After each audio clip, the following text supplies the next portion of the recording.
know what happened.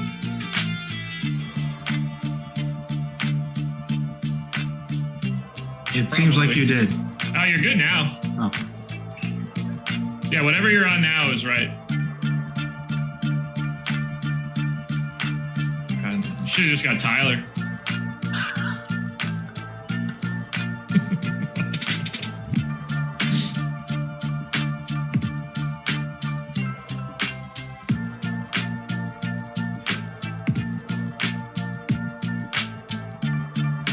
And we are live. Welcome to NBA Strategy Show. It is Sunday, May 9th. And it honestly just took me a second to remember that today was Sunday. Weekends are tough, man. You just never know what's going on. You get into that groove of being on Monday through Friday. You take that Saturday off, and all of a sudden days don't mean the same thing.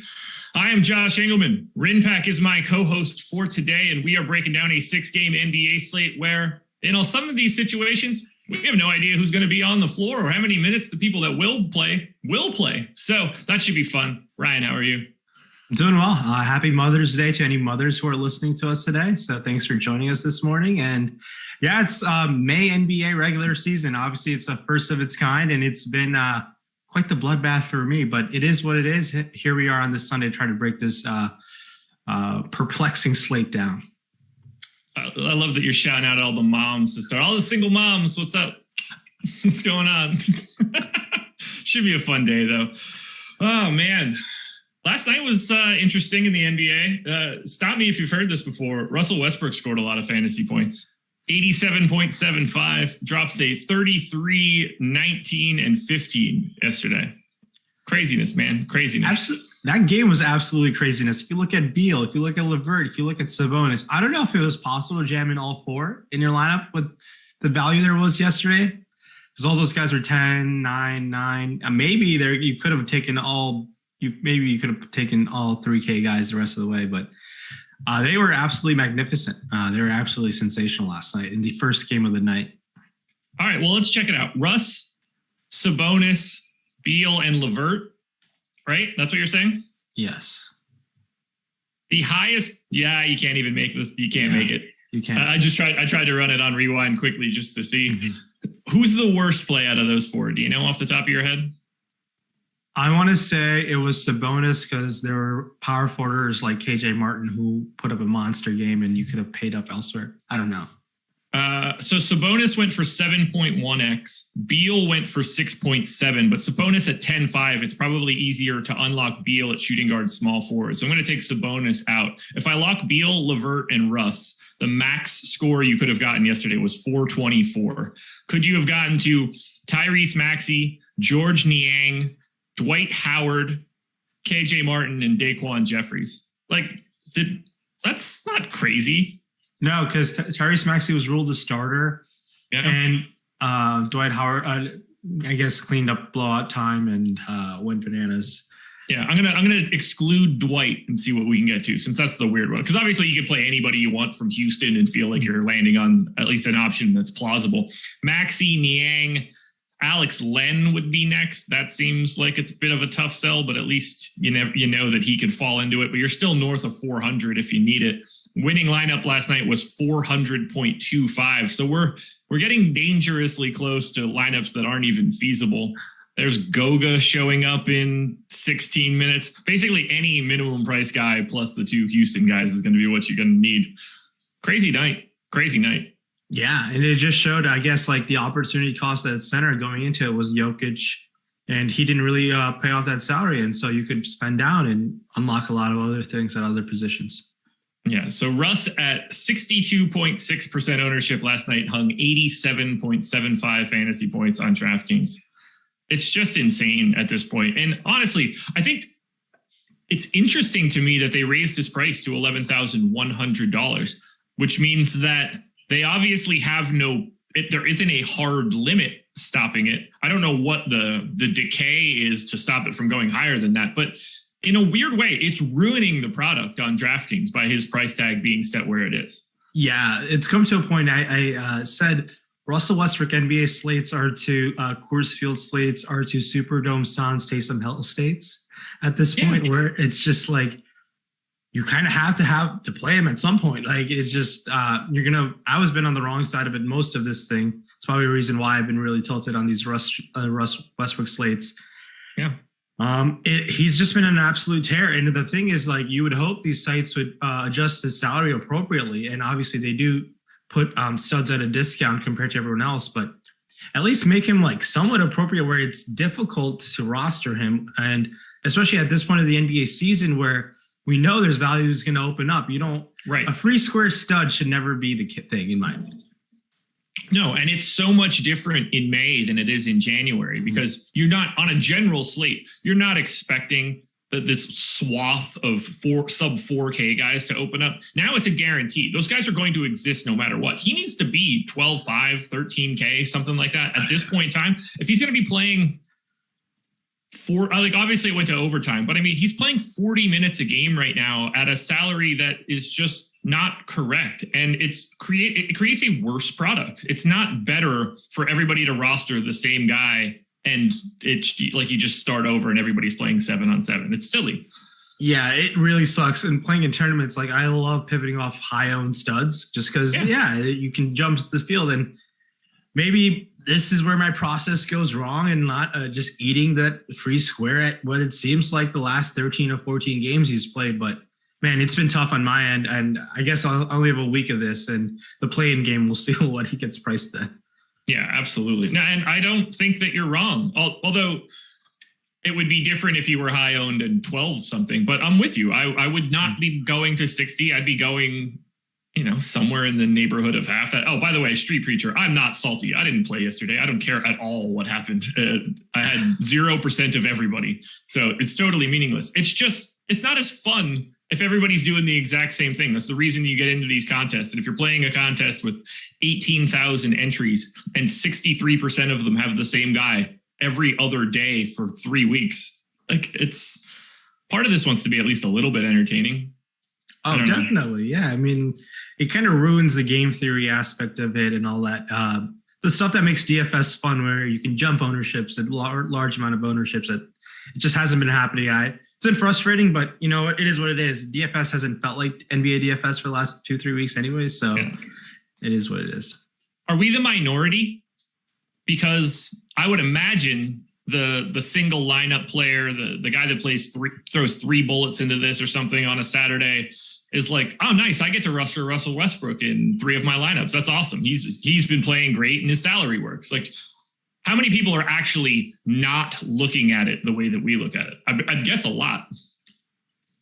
Oh, I'm sure. If I was building one lineup, man, that's like, I would just start with Russ every last 3-4 times a week. It's been that easy for 1 to 3 lineup builders, and it makes a lot of sense on that aspect. But once you start building more lineups, that game theory aspect has been really limited. But it's been a no-brainer if you're building one lineup, and especially if you're a cash game player, to play Russ at this discounted price tag for his production.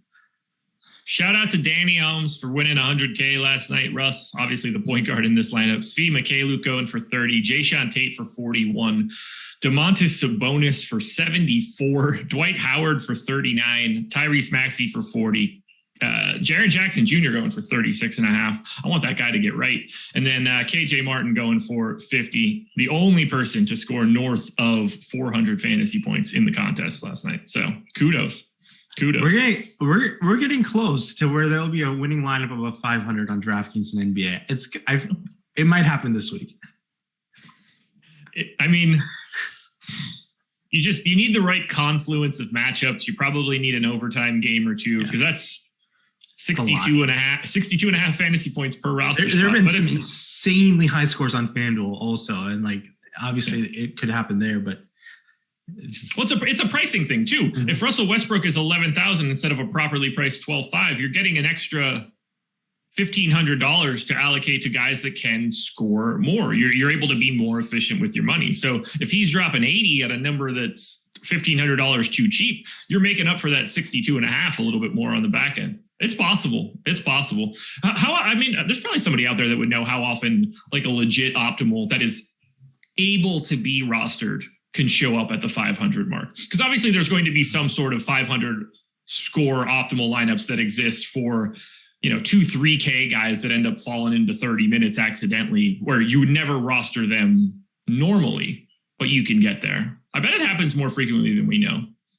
Yeah, it's going to be tough. 500 is a huge number for DraftKings, huge number. Yeah. Maybe 450 is also like pretty high. I mean, we've seen 430s, 420s like over the past couple of weeks, but I think even crossing that 450 threshold would be pretty monumental. Winning lineups at 450, yeah.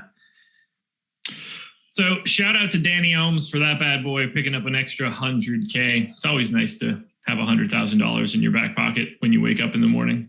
You don't have it if you were holding Dogecoin when you went to bed last night, because that is down just a little bit since I've woke up, but that's neither here nor there. 6-gamer today, man. 6-gamer. You ready to dive into this bad boy?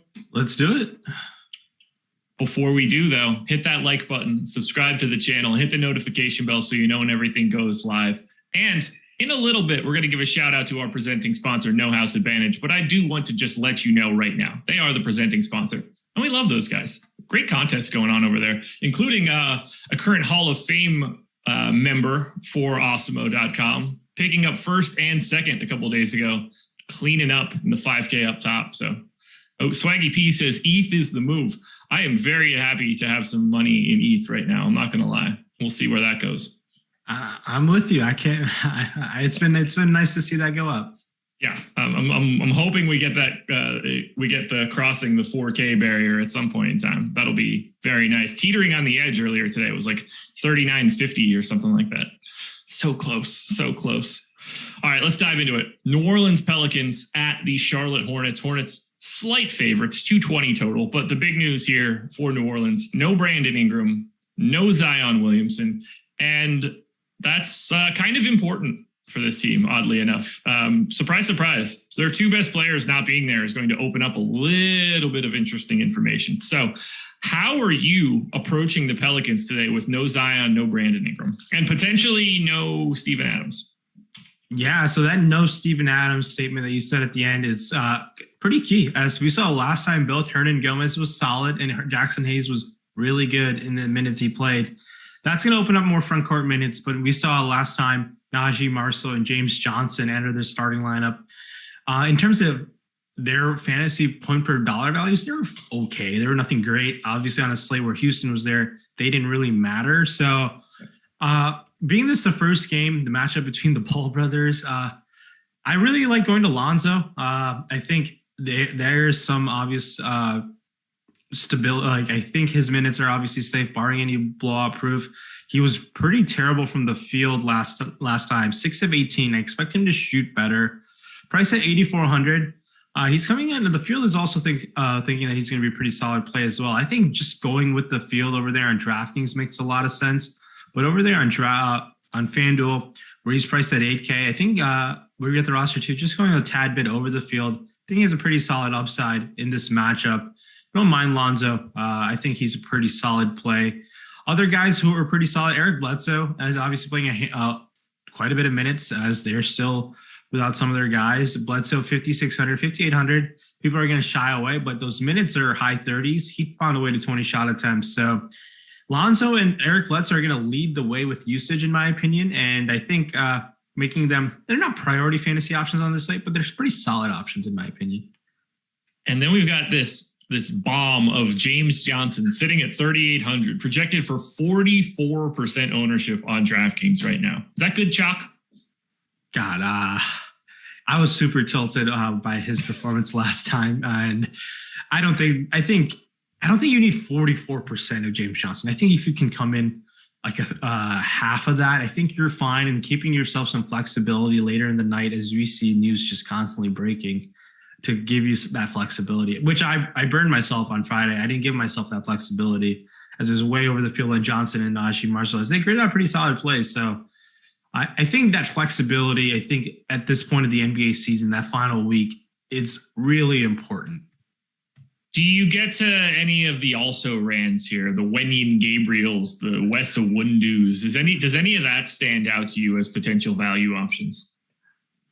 I can't play Wenyen Gabriel. What's the situation? Oh, you know what? Nickeil Alexander-Walker is supposed to play today. Yes, do you know what his price is on FanDuel and DraftKings without looking, or can you see it already? I already saw Alexander Walker on DraftKings, but I'm assuming it's pretty high on FanDuel as well. It's even higher, 6,800 on FanDuel, 6,600 on DraftKings. I mean, how many minutes do you need to project Nickeil Alexander Walker for to actually play him today? Because it's got to be a lot. It has to be a lot, but Lonzo Ball missed a ton of time, and Stan Van Gundy was like, no, I'm just going to play this guy mid-30s minutes. And then he got hurt again, and then so if we get news Alexander Walker is not on a minutes limit, I think we could go there. I think he'll be low owned, and Alexander Walker not shy to take a shot when he's on the court. He has not played in the last 30 days. I don't know how long he was out prior to that, but he is not in my list of anybody that has seen a minute for the Pels in the last 30 days. If he plays enough minutes to be viable today at those price tags, if I would make some sort of bet where I got to dress up like a cat or something if Laffy were on this show. I don't know what it's going to be, but that one seems largely impossible at this point. I do think there'll be a minutes limit. He hasn't played in forever, but the slim chance where Stan Van Gundy comes out, he's a full go. I think we should have a little bit of interest. This is a shorthanded team. Absolutely, it absolutely is. It's a really interesting spot against Charlotte. Lots of people picking up a ton of ownership, in particular that James Johnson Najee Marshall combo. I'm interested in Lonzo in the battle of the balls. How do you think they look at each other on the NBA floor? Like, do you think that Lonzo just assumes I just know that I'm better than my brother, or is there any chance that it's the opposite, that he's shook? Yeah, I don't think he's shook. I think they're pretty supportive of each other. I guess like their life has been so on camera over the past years where I think when they're on the court, I think they're like, it's like the backyard for them. It's not really an NBA court when they're on there, if that makes sense. And they're just doing their thing. What I mean is, do you think Lonzo knows that he can just take his brother? Oh, I'm sure. Well, any older brother's going to think that, right? I'm an only child, so I don't know. Same. I have no idea. I just assume that I'm better than everybody always anyway. So I don't know what it's like against siblings. Yeah, I just eat up all the attention I get. That's how I feel. Right. Exactly. All right, let's talk about that opposite side then. Let's talk about LaMelo Ball and the rest of the Charlotte Hornets, because we know sort of what's going on for this team at this point in time. No Gordon Hayward. Due back soon. No Miles Bridges, no Cody Martin. Devontae Graham, questionable. Malik Monk, probable. What is standing out most to you for Charlotte? Is it Ball? Is it Rozier, who's significantly more expensive on DraftKings? Where are you going today?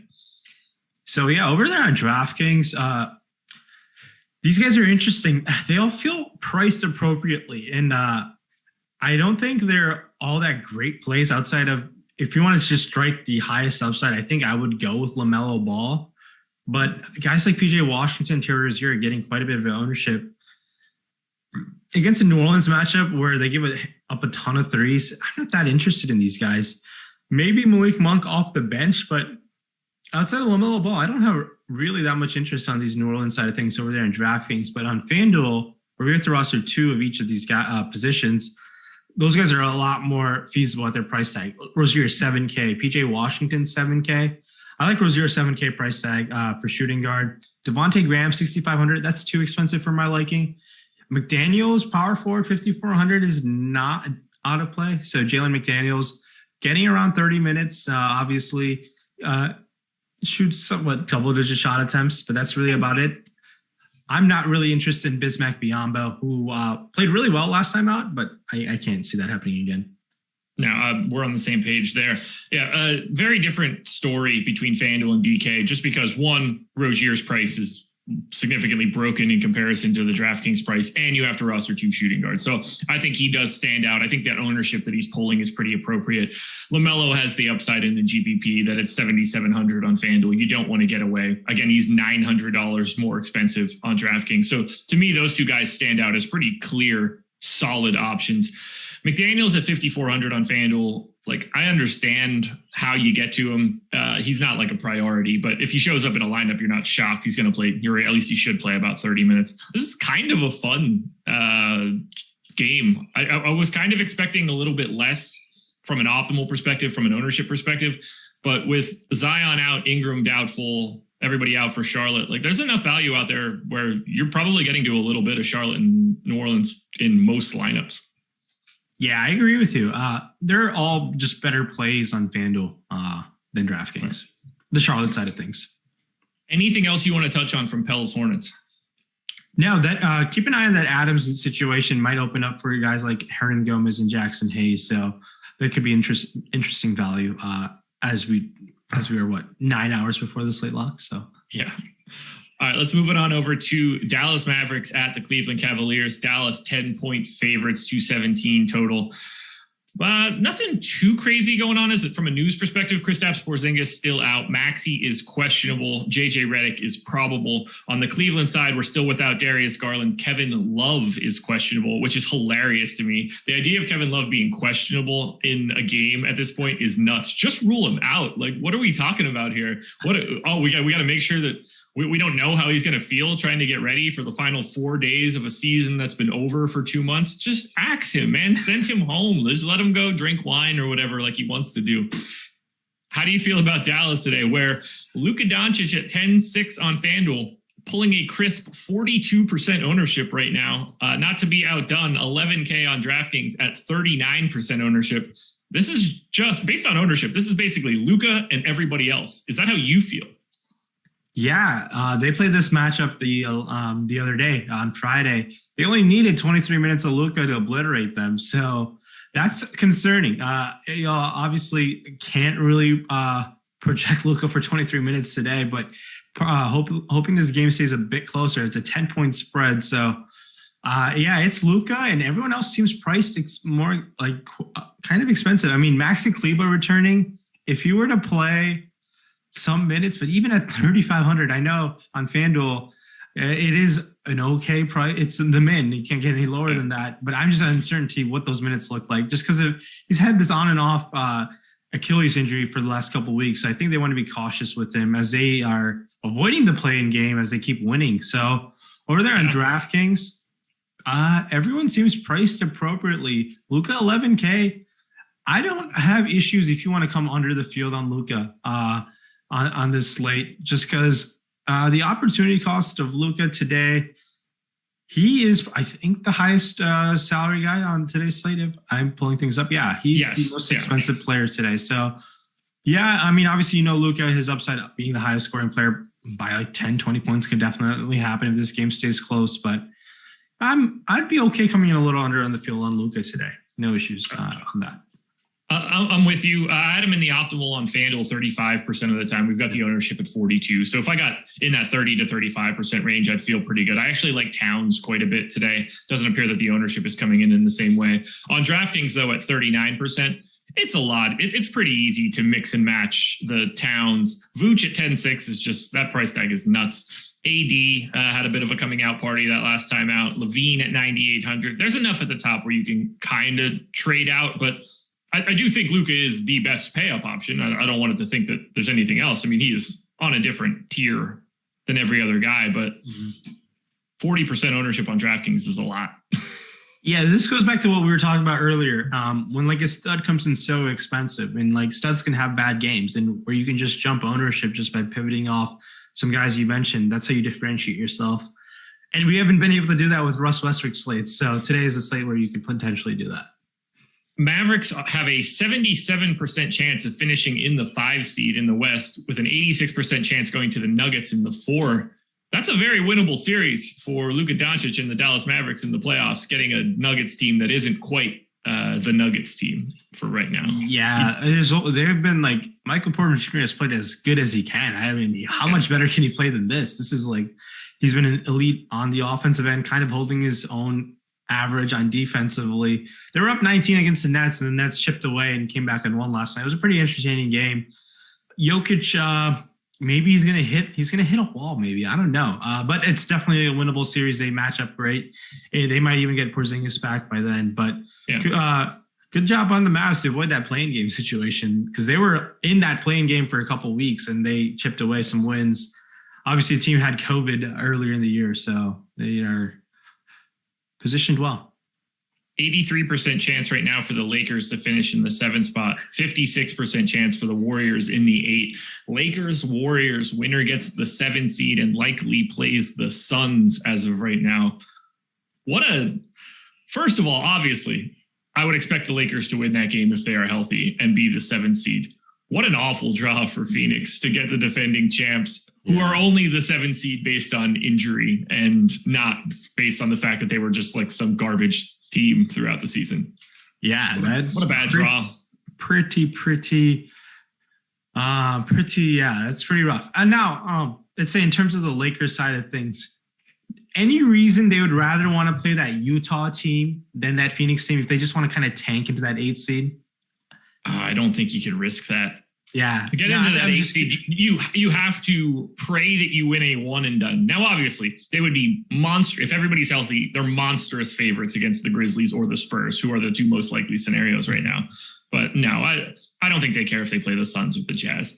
Okay. No, I'm just curious. There have been teams who have done this before. There are teams that have done this, and it's burned them. I think it was the year when Dame Lillard hit that shot against Oklahoma City. They didn't want to play OKC that year. And I believe what happened was OKC ended up being Houston that year, and they became that 5 seed where they had to play Portland. And it worked out fine for them, but the teams are kind of actively trying to do this behind the scenes. Yeah, the jockeying for position is crazy. Is there anybody else you like from Dallas? Dorian Finney-Smith, Jay Rich, Tim Hardaway is at 11% ownership on DraftKings. Does anything else stand out to you? If Kleber gets ruled out, maybe Dwight Powell, but that's just a maybe. He's been playing pretty solid over the last couple, and he's been getting blowout runs. So that's really about it. It's Luka and everyone else, like you said. All right, let's switch it over to the Cleveland side. As I mentioned before, no Darius Garland, Kevin Love, questionable. Is anything good here? Colin Sexton projected for 26% ownership on FanDuel. Chetty at 24. Only Chetty in double digits on DK, which I don't totally agree with. Although if Love gets ruled out, I guess I like it a little bit more. What are you doing with Cleveland here? And for the record, I hate this team. Yeah, Kevin Love's probably on his final week as a Cavalier. It's got to be. But if Kevin Love is out, I guess Dean Wade found himself the 30 minutes. It's not exciting whatsoever. There's a chance he could pay off that price tag. But honestly, this team, like you said, sucks. Colin Sexton at that ownership, 7,700, he's going to chuck. There's no denying that. He's playing all the minutes as he can. I'll be still willing to come in a little bit under that ownership. It's quite a bit, in my opinion. I'd be coming in under on Chetty Osman as well. The only thing these Cavs are getting are minutes, but they're not producing all that great to be exceptional plays by any sort of matter. 2 years, $60 million left for Kevin Love on this bad boy. I don't think Cleveland eats anything there. They're either taking back a different deal or Kevin Love is going to be a Cav next year, I think, at least for up until the deadline, at which point buyout maybe. Yeah, maybe he does the Blake Griffin deal. Here's 13 mil and I'm going to leave. Man, could you imagine being in a scenario in your life where you're like, I am willing to give $13 million to not play for Cleveland. That's how bad Cleveland is. That's what Blake Griffin did in Detroit. Comparable cities, as far as I'm concerned. Comparable cities. I would do the exact same thing. Because you know what? I bet you quite a bit of money. Maybe that $13 million. If Blake Griffin were on the Clippers, he wasn't giving up $13 million to not live in LA. I guarantee that. Yeah, trust me. He did say some nice things about Detroit. But he did not like Detroit. Let's be honest. Nor should he. Yeah, should he. That's not like. Look, he was in LA for 8 years before that, and has legitimate LA aspirations. He's got a TV show and stuff right now. He does stand-up comedy. That is not going to thrive on 8 Mile. No, definitely not. The thing about Blake, he's actually pretty solid comedian. In his whatever minimal skits he's done, he's pretty funny. So absolutely, I'm interested. Maybe he's going to just show up in some New York stand-up comedy bars in the summer or something. He might be well. That would be sweet. What are you doing? Are you rostering anything from Cleveland as a priority, or just some of these guys filler to you? The guys that pick up the minutes are guys that just show up. Yeah, just like if Love is out, just Dean Wade, honestly. But I don't have much interest here. I can't advocate for any of it, so we're going to push through it. Schedule for the rest of the day. We've got 3 more shows coming up at noon Eastern time. MLB Live Before Lock. I definitely don't have that in there correctly. I believe it's EMAC and Max. I'm going off of memory now, but I didn't change the names from last Sunday's show. EMAC and Max gets it. Then at 5 p.m., NBA Deeper Dive with Eitan and Terry. 6 p.m. Eastern Time, NBA Live Before Lock with Jason and Eric. So 3 more shows to go today.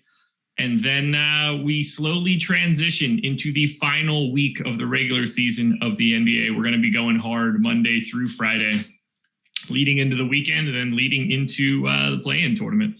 So that should be pretty fun, I guess. Do you know how the play-in tournament is scheduled? I don't. NBA play-in schedule. Let's find out. I'm assuming a doubleheader, East-West doubleheader. I don't know yet. Let's see if this link has it. I know it's Tuesday the 18th through Friday, May 21st. So that's going to be 1, 2, 3, 4, 5. So they have 6 games. So yeah, probably Tuesday doubleheader, Wednesday doubleheader, individual game Thursday, individual game Friday, maybe. Interesting. Wow. So the playoffs don't start until the 23rd, 22nd? Saturday, May 22nd. Oh, wow. So we have some time before the playoffs. Yeah. Yeah, we do. And what's the last day of the regular season? I thought it was... Is it Sunday? Saturday? It was this Thursday, maybe? No. It gets to the weekend. Yeah, I guess it's the weekend. Friday, Saturday. It's Sunday. Sunday is the last day of the regular season. And Sunday is the 16th. Play-in tournament starts, what did I just say? 18th. Okay, so there's not going to be any basketball on Monday, the 17th. What are we going to do? Is it next Sunday usually the last day of the NBA regular season used to be on Wednesdays, traditional last day. But is there going to be 16 games next week? Or 15 games? Whatever. Oh, the final day? Yeah. Yes. 2, 4, 6, 8, 10, 12, 14. 15 games on Sunday. And do they all start at 8 o'clock and then 10 p.m.? It's all TBD right now. I think they're going to move the schedule around if it's seating. Yeah. So I don't know. Hopefully most of it is whatever time we're not going to be talking about, so we don't have to cover as much. Unlikely. I agree. All right, let's keep this one moving. Minnesota and Orlando. Minnesota, 7-point favorites at Orlando, which is a testament to how bad Orlando has become. Craziness. For the Minnesota side of this game, Jaden McDaniels is out. Obviously, Malik Beasley's still out. On the Orlando side, everybody that is functionally still available, Wendell Carter Jr. is questionable. Obviously, we know that the other 9 guys that exist for Orlando are still out. Towns, Vanderbilt, Russell, Edwards, all 20 to 30% owned on FanDuel. Vanderbilt and Russell, around 30% owned on DraftKings. I think we're going to be getting to a lot of Minnesota here. How do you feel about the Wolves? I like the Wolves quite a bit outside of everyone for Anthony Edwards. I'm really interested in the Wolves. I like Cat. I like Russell. I don't mind Vanderbilt. All those guys seem great. I think I'm the least excited about Anthony Edwards on both sides. Maybe small forward on FanDuel. 8,800. We're at the roster too, potentially. He's getting the minutes, but I just think he just needs to get 40 real life points to pay it off, it seems like. But I really like Cat today, and I like Russell a lot. The matchup does not scare me. The price tag is, I think for the upside, they have this matchup kind of cheap. So I like going to those guys. Yeah, I have D'Angelo Russell right now as my top option on FanDuel, but Towns, Vanderbilt, Russell, and Edwards are all very, very highly ranked there. On DK, it's Vanderbilt and Russell. $4,100 Jared Vanderbilt is something else, but he's basically a fantasy point per minute guy. He's been at 1.15 FanDuel points per minute over the last 30 days, so I think that ownership is warranted.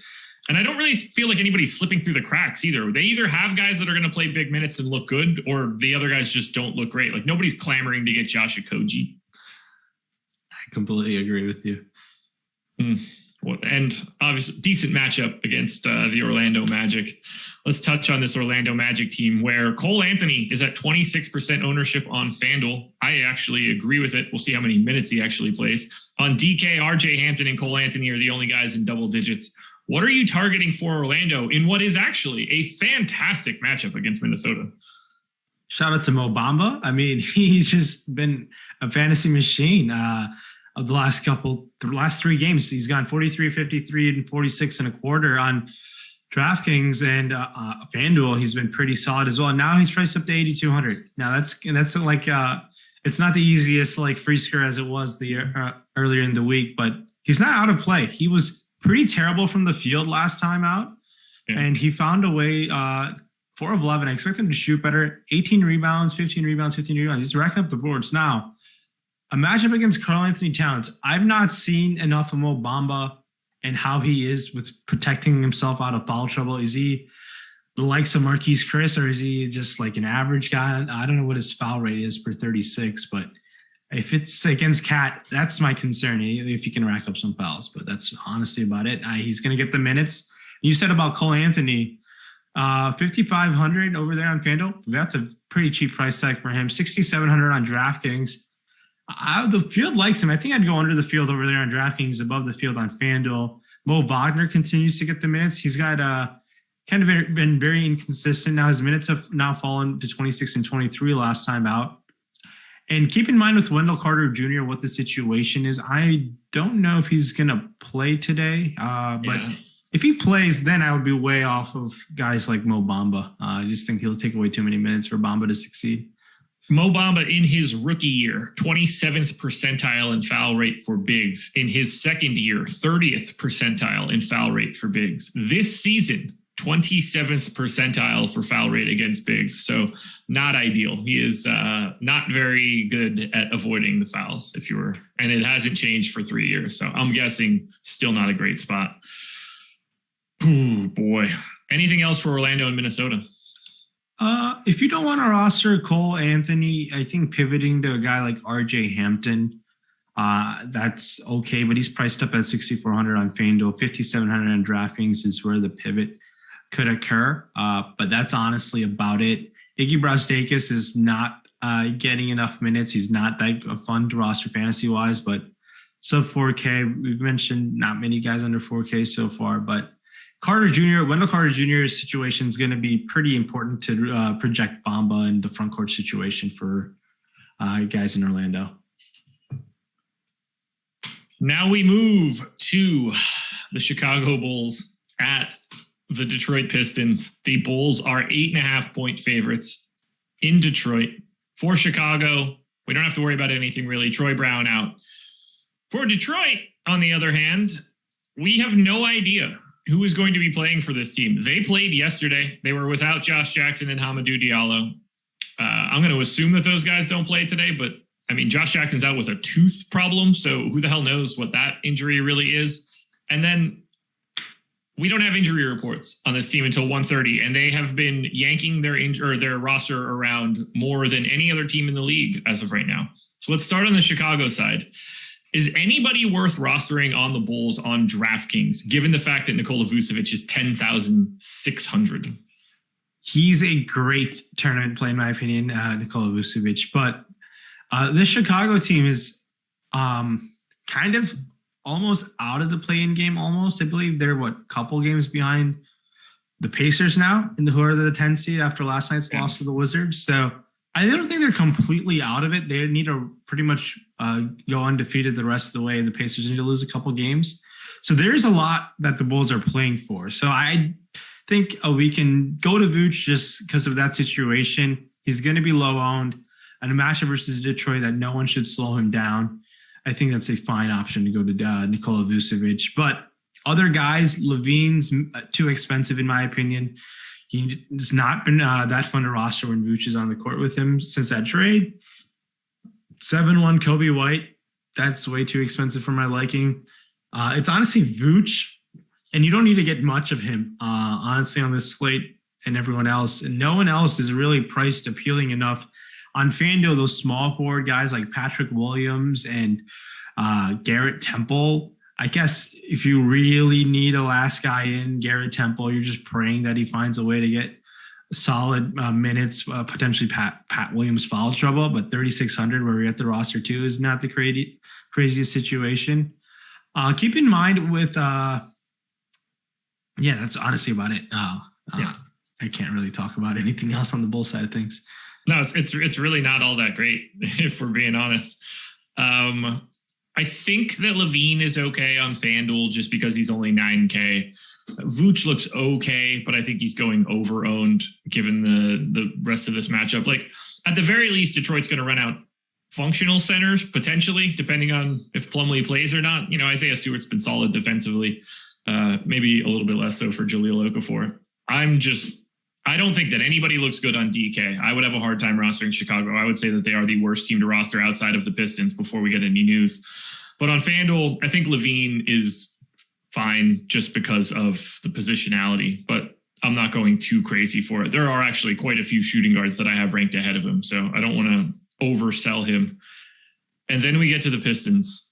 The floor is yours. Is there anything that we could even do or speculate on right now? I was reading Pistons beat reporter tweets last night about why Dave Servidis got 24 minutes, his career high in minutes last time. And Casey said those guys deserve the opportunity to play. But then he said all these guys deserve the opportunity to play. They've earned it. I was like, Jesus, Dwayne Casey, if he could put 12 guys on the court and put them all 20 minutes. I have no idea what Casey's going to do. We need the new situation, guys, with Jeremy Grant, Mason Plumlee. If those guys are out, obviously immediate interest in guys like Isaiah Stewart. We'll see what happens in the backcourt situation. Jackson Diallo didn't play yesterday. Does Corey Joseph play today? Corey Joseph is out. We can potentially go to Killian Hayes, who didn't play yesterday. So there's so much mixing and matching, so many different combinations that, alluding to the guys on the Deeper Dive and Live Before Lock, I think we'll have some news by then. But this game doesn't start till much later in the night. So where you got to pay attention to news. And so there's a lot of mixing and matching, and it's just that it's been a different combination every day. It seems like Casey's like, I can do this combination today. So it has been so hard to pinpoint in confidence. And I have no idea what Dwayne Casey is going to do today. And it's frustrating. My assumption is those veteran guys and Jeremy Grant, Mason Plumlee don't play today. And maybe Corey Joseph doesn't play today. And we get guys like Killian Hayes, playing more minutes. Wayne Ellington doesn't play today. Maybe Sekou Demboya gets back in the starting lineup and he gets more minutes. And the only guy who's been consistently playing is Saddiq Bey. Guy, that's the only guy I can say in confidence is, he's going to play today and he's going to find a way to 30 minutes. And everyone else, you can pick your poison. I have no idea what's going to happen. Yeah, this is a game where you don't have a choice. You have to watch the Deeper Dive or Live Before Lock and pay attention to news. Our speculation is not going to be helpful right now. They have literally like 7 guys that could play or not play today. And the trickle-down effect for any one of those guys being out is multiple folds depending on who else is out. So for right now, I think that more or less, at least on FanDuel for 6,200, if Saddiq Bey is the guy that you have your eye on, I think you can play him today and feel okay about it. And he's the only guy that I would say like, okay, that works probably no matter who gets ruled in or out. Best we could do right now.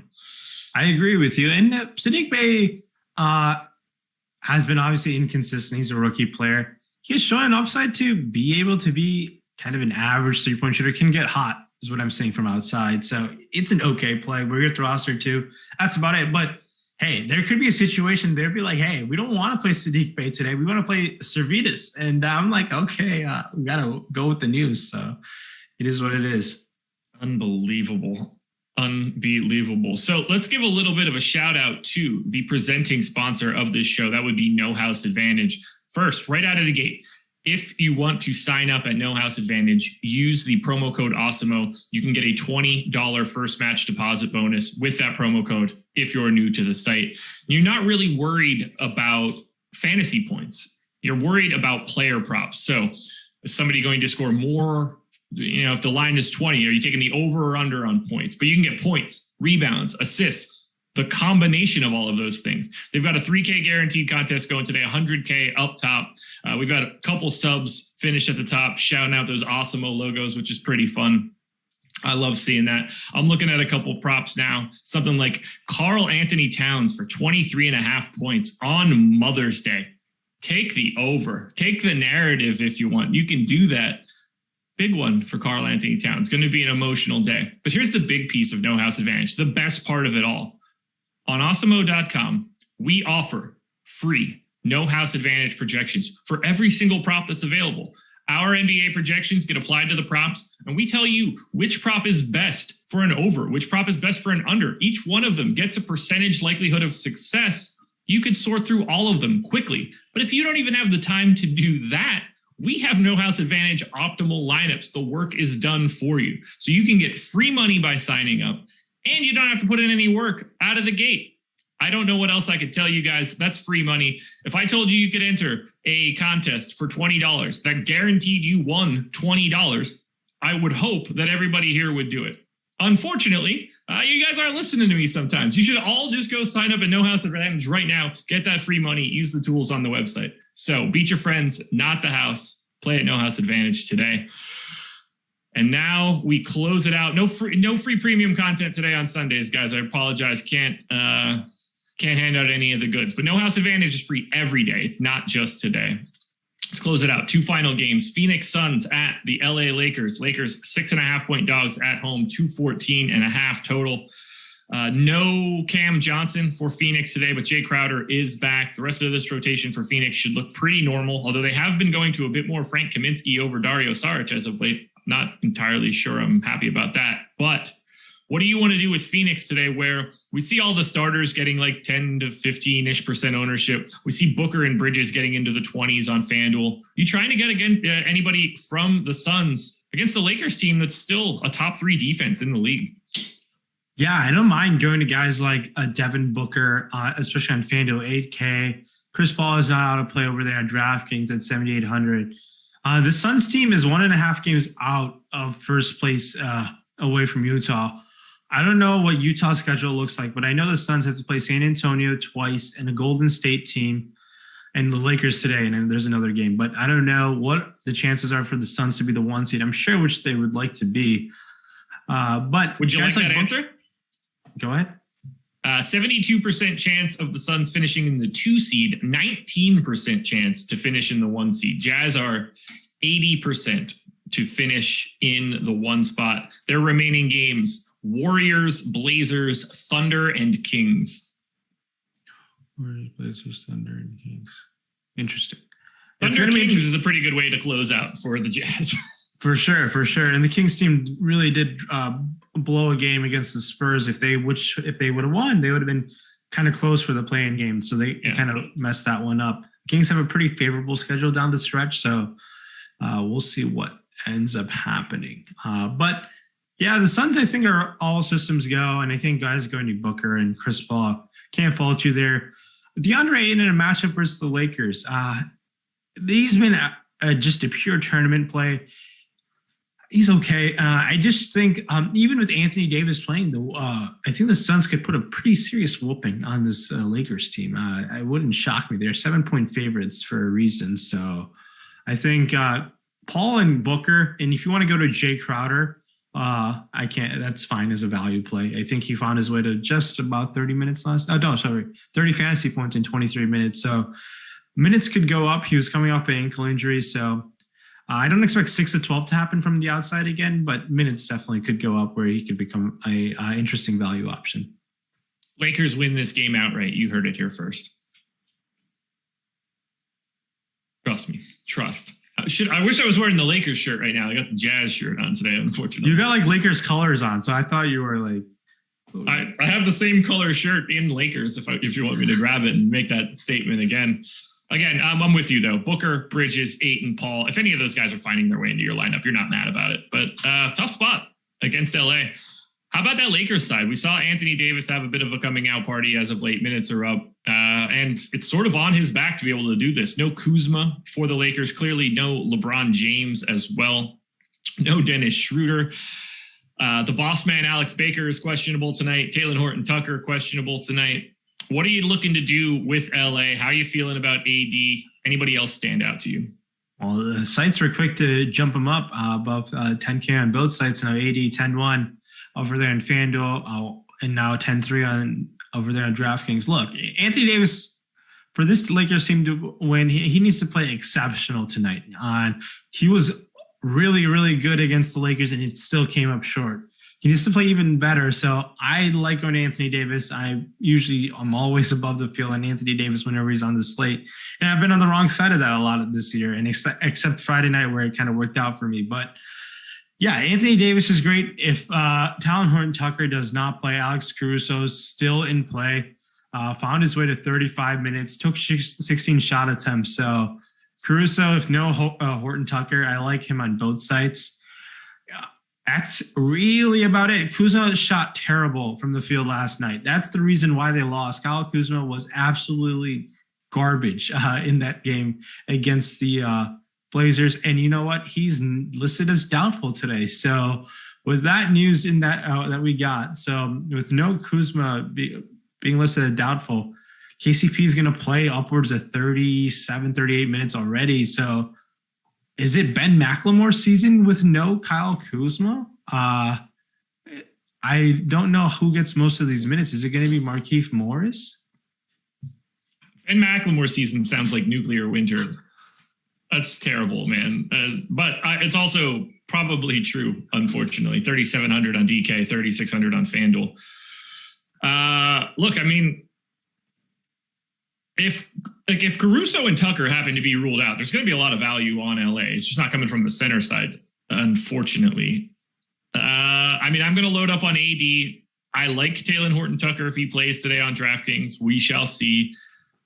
If we don't get Caruso, though, I think Ben McLemore plays like 30 minutes and he becomes one of the more interesting value plays today. That sounds awful. Okay, let's say Caruso plays and Horton-Tucker doesn't play. Okay. Who gets most of these Kuzma minutes? Is it Markieff Morris or is it Wes Matthews? Wes Matthews. That guy. That scrub. That would be my guess. Alfonso McKinney played 15 minutes on the 6th. They probably dust him off for something in the teens. No interest in playing some Costas or Jared Dudley. I believe Dudley's out for the year. Yeah, Dudley's out for the year with overeating or something, probably too many days at the buffet. Jared Dudley doesn't care anymore. Sorry, Jared Dudley. If it helps, I've hated you since the moment you ever showed up on a television at Boston College, so I don't really care. One thing that was interesting, Marc Gasol played 23 minutes off the bench against Portland, maybe for the Nurkic-Kanter matchup. I don't think he's going to play around that many minutes again against this Ayton matchup, but it was interesting to see if he got up to 23 minutes. But, man. I wouldn't be surprised if he keeps getting those minutes, actually, because I think they want to try to get him a little bit of conditioning for the playoffs. I think Marc Gasol becomes a very big piece of the Lakers once they get to the playoffs. Oh, yeah. If they for some reason have to go against Jokic in the playoffs, I don't know if that can even happen in seeding-wise, but it could. Gasol is going to be the guy who needs to man him up, right? And he did a great job on that Monday night game where Nikola Jokic is like, did everyone forget that Gasol is still a pretty solid defender? Definitely better than guys like Drummond and Harrell who have struggled against Jokic. But yeah, this Lakers team is a mess. It's just, I don't know what type of noise they make in the playoffs. It wouldn't shock me if they lose in the first round, if LeBron is not healthy. If LeBron is healthy, yeah, I'd be shocked if they lose. But LeBron just doesn't lose in the first round. So that's the thing. No. Brandon with the super chat said, morning, gents. Had a great night last night. Accidentally entered the same lineup twice on the $33 entry small GPP and took first on FanDuel with a payout of $2,300 on those two entries. What a happy accident that turned out to be. Congrats on the win, man. That's awesome. I hope you had the Awesemo logo as your avatar. If you did, make sure you're tweeting that to @Awesemo HOF, which I believe should be rebranded as the Hall of Awesome, but we'll talk about that at a later date. Anything else for Lakers Suns? Important news, but in the Caruso Horton-Tucker situation, also Kuzma being out does open some things up, but that's the late night hammer in a weird way. Closing it out with a true dumpster fire, the Oklahoma City Thunder taking on the Sacramento Kings. The Kings, a team that is likely to miss all of the playoffs, are 10.5-point favorites at home today. That is fascinating. Pokusevski questionable, Tyler Jerome questionable, Lou Dort shoulder shrug. Anybody else for OKC probably up in the air. Kenrich Williams may or may not be on the floor. For Sacramento, we kind of know what's going on for this team at this point in time. They have had some guys out pretty regularly as of late, and that doesn't appear to be changing, at least based on everything that I see. Questionable tag on De'Aaron Fox. I don't know if he plays today. Harrison Barnes also questionable. I just don't feel like those guys come back for this one, especially against Oklahoma City. We shall see. If they do, it makes Sacramento look even worse. What do you want to do on the Oklahoma City side to start here, where even though he does take a bunch of shots, and I have been recommending him regularly, he hasn't been very good. Lou Dort is now 4,900 on FanDuel, 6,500 on DraftKings. Yeah, so I don't know. I don't know if he's going to play. This Oklahoma City team has been so bad. They get blown up by 30 plus every game. I just don't know. They played the Kings earlier last week, and they were mediocre at best. I have no idea what to do with this Oklahoma City situation. Guys who plays minutes that I feel like if this game were to be close are guys like Maladon. If he's playing, I don't even know. Let me pull this up. I have Maladon in. Okay. Why? I have everybody in except for Pogo Stick and who the hell? Ty Jerome. Okay. So yeah, if the game's close, Maladon is playing, and if Dort is in, he's playing. And combination of Baisley and Roby, then that's who I feel confident in. Moses Brown doesn't play north of mid-20s minutes anymore. And when they do, when all these guys even play minutes, they all kind of suck now. They're not good fantasy players, in my opinion, anymore. And it's tough. Now in a matchup against the Kings, you can play roulette and get lucky. And I would rather take my guys on some cheaper players than the more expensive guys. That's how I feel about the situation. Darius Basley is 7K. I could not do that on this slate. That's a lot for a guy like him. So these guys maybe on FanDuel where we have to roster two or okay if Pokusevski plays. I don't know if he's playing, but honestly, this is so ugly. I don't know if Svi Mikhailuk is going to play 25 minutes and shoot lights out again. Sure. That's flat minimum. Yeah, that's honestly about it. Svi and everyone else. It's awful. Everybody's just playing like 20 minutes a game. So it is honestly like fantasy badness on this team. And then we go to the Kings, who have been incredibly popular as of late. And I still think that even at 8,100 on FanDuel or 7,700 on DraftKings against Oklahoma City, you got to go to DeLon Wright. You have to look still at Buddy Hield, at Marvin Bagley, even with Metu back. Mo Harkless at 3,900, I think, provides a little bit of value. If you want to go to Rashawn Holmes, he's picking up some ownership. I like these five main guys from the Kings today because how don't you? I do too. I can't fault you. If De'Aaron Fox is out, we can go to guys like Wright and Buddy Hield. This team is 3 games out of the play-in game now. San Antonio has to play the Suns twice, and the Kings have to play Memphis twice and the Jazz on the last day. So I don't know what the chances are, but it's probably sub 5% that they're in the play-in game. The good news is the Jazz will probably have nothing to play for in that game, so you might be getting a lot of the ass. They might have to play Jazz for the 1 rotation. seed. They might be playing for maybe some chance. 80% chance now of clinching that 1 seed if things break the right way for the Jazz. That could be a rest day for every single person with a pulse on the Utah Jazz. We shall see, though. Do you know what the percent chances for the Kings to be the 10 seed pitch in? 2. Okay. That's pretty low. But I still think they're going to try to win this game. I would prefer going to Holmes to Bagley. I believe Bagley entered the doghouse again for some reason last time out. Only found his way to 19 minutes. That concerns me that he just was playing some decent offensive basketball before that. But yeah, if Buddy Hield, if Fox is in, it would definitely cause some concern. It would take out guys like Terrence Davis and a lot of other guys. But If Fox is out, we can definitely go to Wright and Buddy Hield in some sort of fashion. Last time out, I faced the Kings. Maybe that's why Bagley came off the floor. You can go a little bit smaller against Sacramento or against San Antonio. I'm not entirely sure, but I will like whoever the starters are for Sacramento today in probably a decent amount, just because it doesn't get much better than facing Oklahoma City. Yeah, I'd be shocked if they bring back Fox for a matchup against this Oklahoma City team. Right. Yeah. Right. It wouldn't make a lot of sense to me. Do you have anything else you want to touch on for this game or for this slate before we get out of here? No, it's an interesting slate. Lots and lots and lots of news. Detroit and the Lakers and this Kings team with Fox. Almost every game has one significant news bit. So keep that in mind. Pay attention to the news. But thanks so much for tuning in again. It was a ton of fun. There it is, everybody. Thank you so much for joining us. Please hit that like button, subscribe to the channel, hit the notification bell so you know when everything goes live. We got a couple more shows going on today, so keep your eyes peeled on the YouTube channel for those shows. Then we're back again, kicking off the final week of the NBA regular season tomorrow. Slate Starter Podcast, Process Show. We're getting it done early. Good luck tonight, everybody. Enjoy your Sunday. Happy Mother's Day. We're out of here.